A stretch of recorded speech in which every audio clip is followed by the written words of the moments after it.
Harinir stianoi. Yanamoriai, Siadorori Kibariai, Yadirashim. If you're viewing this, Freya speaks of her blessing to you today. What most of us think of as Friday in the English-speaking world.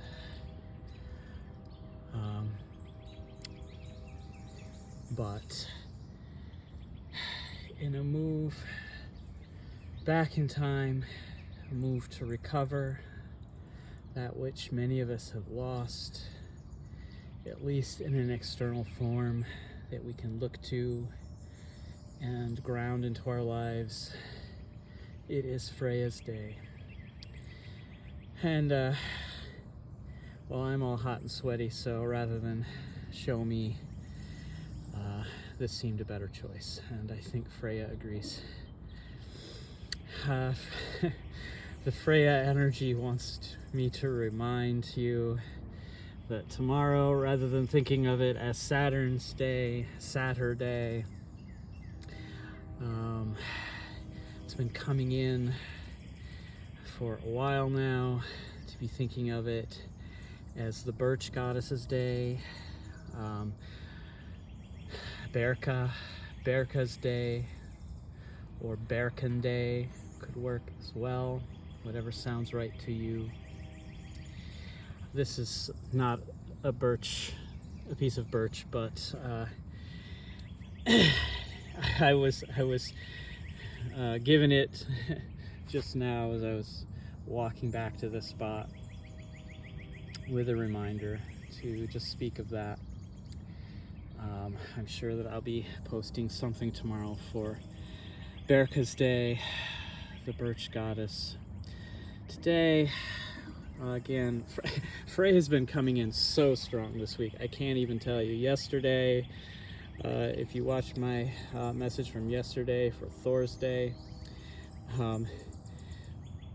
it's funny because I had this like intense push to get a Thor's Day message out, and it was very intense all day.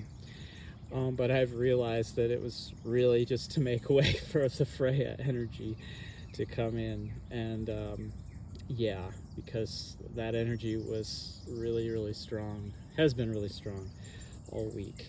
And I think that's because Freya really wants to speak about how supported we are.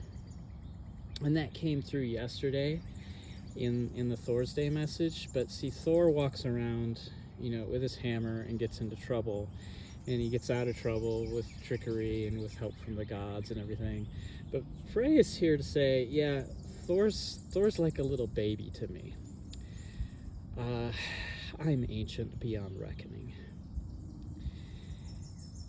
Thor only succeeds because of that support that comes from way, way back. You see, Freya is not even of this world. Freya goes far back. The Freya energy stems back all the way to Lyra and before. And that's ancient beyond most people's ability to imagine, most of our ability to imagine. If you're watching this, you probably can imagine it, and maybe you've dreamt of it. If you've had dreams with natural, I hate that word, but natural landscapes with colors so intense and vibrant you almost can't describe it,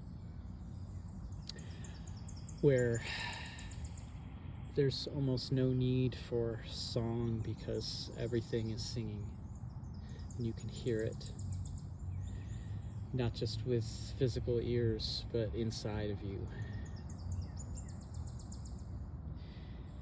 That's what we're talking about. That's the energy coming through, and it lives right in our bodies, in our very DNA, which is super ancient.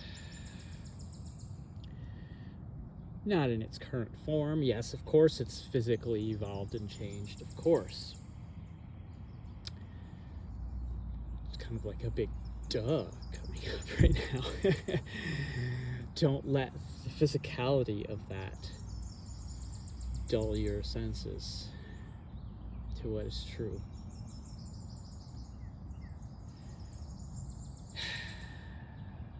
Freya wants me to talk about her.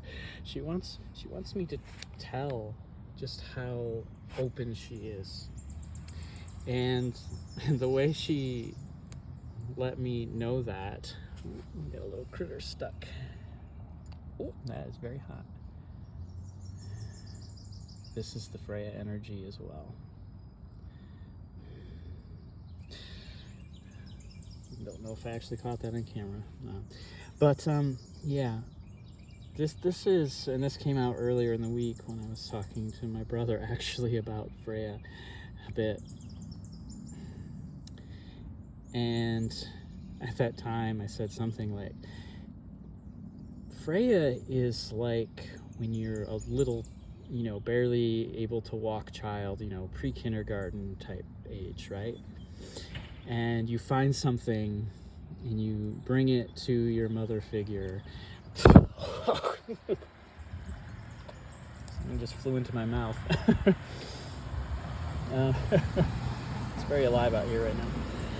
You find any little shiny thing and you bring it to that mother figure because you just want to give her something so bad.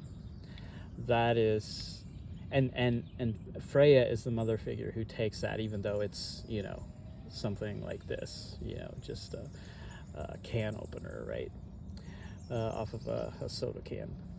And she accepts that with a smile and gratitude because she understands the depths of love that it's coming from.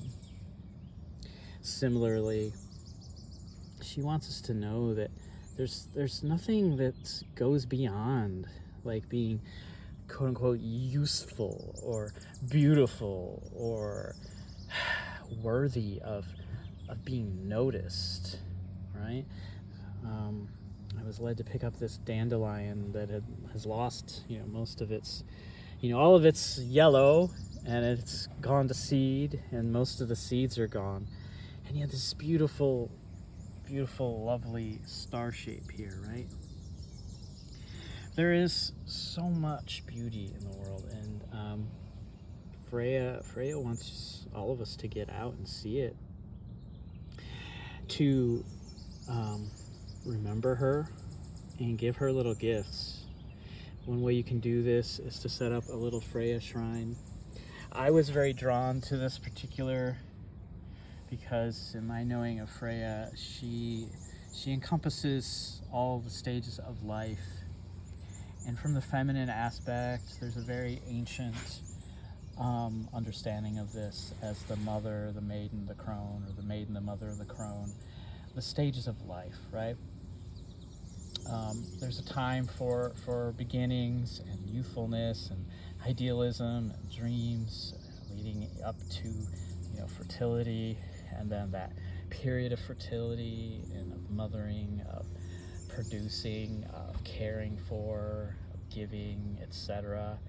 And this age of winding down and having the wisdom. This particular crone has an owl with her, and the owl energy is coming through so strong. If you're paying attention to any readings online right now, the owl energy is coming through so strong. The energy of birds, of doves, of crows. Crow energy was amazing yesterday.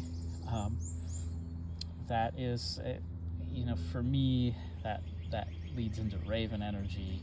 It's very much Odin energy. So there's a sense of being able to see right now, and yet there's a lot that's blocked, and what we're getting is just signs. Okay, we can't see ends right now, and we're not meant to. And in fact, be careful of anyone purporting to know how this is going to go, how that's going to go, how we're going to be saved from calamity via this direction, and we're going to be saved from Armageddon via this figure. Like that's not likely how it's going to go. And this has been coming through so strongly, and I see now, hear now, Freya wants me to talk about this now, that there's a death drive energy that we must be careful of, okay? That we must be careful of. Death is just one of the phases. It's life, death, rebirth. It's always coming around. Everything's always coming back around. This death drive energy is like the Thor energy taken to a recklessness. It's an Odin Ragnarok end of the world type energy that doesn't understand that the story of what Odin saw is just a story. It was just a story. Really get that. It's not a foretelling. It's not a prophecy of how the world's going to end. It's an understanding that the world is always ending and always beginning. Always. Every day you wake up, it's new. Every night when you go to bed and you fall asleep and it dies in a certain way and it comes back around the next day. When humans are no longer, and we do fade away at some point, and my suspicions are that will be out amongst the stars. Far after maybe we fade here on Earth. And we won't even be recognizable at that point as humans, maybe. Even when that happens, that's just another beginning. It's not an ending. Something else will be beginning. Something else will be coming along. Because that's how this goes. So don't have fear. So much fear. Everything is wanting you to fear right now. Everything is wanting you to think that World War III is coming. Everything is wanting you to think that if that happens, it'll be the end of the world. Everything is telling you that nuclear disaster is going to strike any moment. Everything's telling you that we're having another Holocaust, and there might be some bad things going on in the world. I'm not saying that those things aren't going on, they are. But that it's going to be the end, right? Throw up our hands. Woe is all of us. The end of the world is nigh. Get up on your rooftops and pray for Jesus to come back. That's all. It's going to sound extremely irreverent and blasphemous. That is all bullshit and a misunderstanding of all the old stories. That's not how it goes. Life, death, rebirth. Each of us singly, and then all of us collectively. What world are we going to bring in? Focus on the world you want to bring in.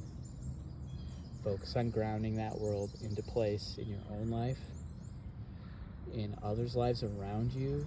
Look for the good in everyone around you. Because what we're really fighting against, this came up with a conversation with a close friend earlier in the week, what we're really fighting against is something in humanity that wants us to focus on the negative, that wants us to focus on the negative energies. It's an energy of demonization, of seeing the demons in everything. And when I say that, I mean the intractable evils in things, right? That causes us to completely turn our backs. That causes us to lose faith in goodness, in light, in love, in peace. That's the energy that we're fighting against. And it's a collective battle. It's also a battle among, inner to ourselves. That we fight constantly. And it can turn in a moment, one way or the other. It can turn in a moment. But once you've tasted of that at a deep level, a deep heart level, and this is, if you've had a heart chakra opening, if you've experienced that, then you know what I mean. You can't go back from that. And that's what we need. We need as many of us as possible to get our hearts opened up. And that's important. So, in any case, Gotta go now. Much love and peace to all you, all the light you can stand.